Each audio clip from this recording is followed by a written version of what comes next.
ಒಂದು ದಿನ ತುಂಬಾ ಬಿಸಿಲು ಇತ್ತು. ಆಕಾಶದಲ್ಲಿ ಸೂರ್ಯನು ತುಂಬಾ ತೇಜಸ್ವಿಯಾಗಿ ಹೊಳೆಯುತ್ತಿದ್ದನು.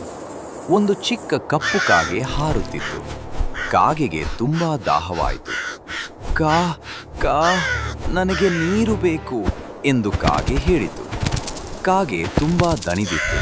ಅದರ ಗಂಟಲು ಒಣಗಿತ್ತು. ಆದರೂ ಕಾಗೆ ಪ್ರಯತ್ನ ಬಿಡಲಿಲ್ಲ. ಸ್ವಲ್ಪ ಸಮಯದ ನಂತರ ಕಾಗೆಗೆ ನೆಲದ ಮೇಲೆ ಒಂದು ಮಡಕೆ ಕಂಡಿತು. ಅಯ್ಯೋ, ಮಡಕೆ ಎಂದು ಕಾಗೆ ಸಂತೋಷಪಟ್ಟಿತು. ಕಾಗೆ ಮಡಕೆಯ ಹತ್ತಿರ ಹೋಗಿ ಒಳಗೆ ನೋಡಿತು. ಮಡಕೆಯೊಳಗೆ ಸ್ವಲ್ಪ ನೀರು ಇತ್ತು, ಆದರೆ ನೀರು ತುಂಬಾ ಕೆಳಗಿತ್ತು. ಕಾಗೆಗೆ ನೀರು ಕುಡಿಯಲು ಸಾಧ್ಯವಾಗಲಿಲ್ಲ. ಕಾಗೆ ದುಃಖಪಟ್ಟಿತು. ನಾನು ಈಗ ಏನು ಮಾಡಲಿ ಎಂದು ಯೋಚಿಸಿತು. ಕಾಗೆ ಶಾಂತವಾಗಿ ಯೋಚಿಸಿತು.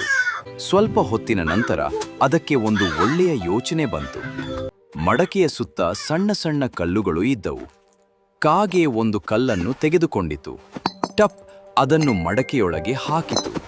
ಮತ್ತೊಂದು ಕಲ್ಲು, ಟಪ್, ಇನ್ನೊಂದು ಕಲ್ಲು, ಟಪ್ ಟಪ್. ಕಾಗೆ ನಿಧಾನವಾಗಿ ಕಲ್ಲುಗಳನ್ನು ಹಾಕುತ್ತಲೇ ಹೋಯಿತು. ನೀರು ನಿಧಾನವಾಗಿ ಮೇಲಕ್ಕೆ ಬರುತ್ತಿತ್ತು. ಕಾಗೆ ಗಮನದಿಂದ ನೋಡುತ್ತಿತ್ತು. ನೀರು ಇನ್ನೂ ಮೇಲಕ್ಕೆ ಬರುತ್ತಿತ್ತು. ಸ್ವಲ್ಪ ಹೊತ್ತಿನ ನಂತರ ನೀರು ಮಡಕೆಯ ಮೇಲ್ಭಾಗಕ್ಕೆ ಹತ್ತಿರ ಬಂತು. ಯೇ ಎಂದು ಕಾಗೆ ಸಂತೋಷಪಟ್ಟಿತು.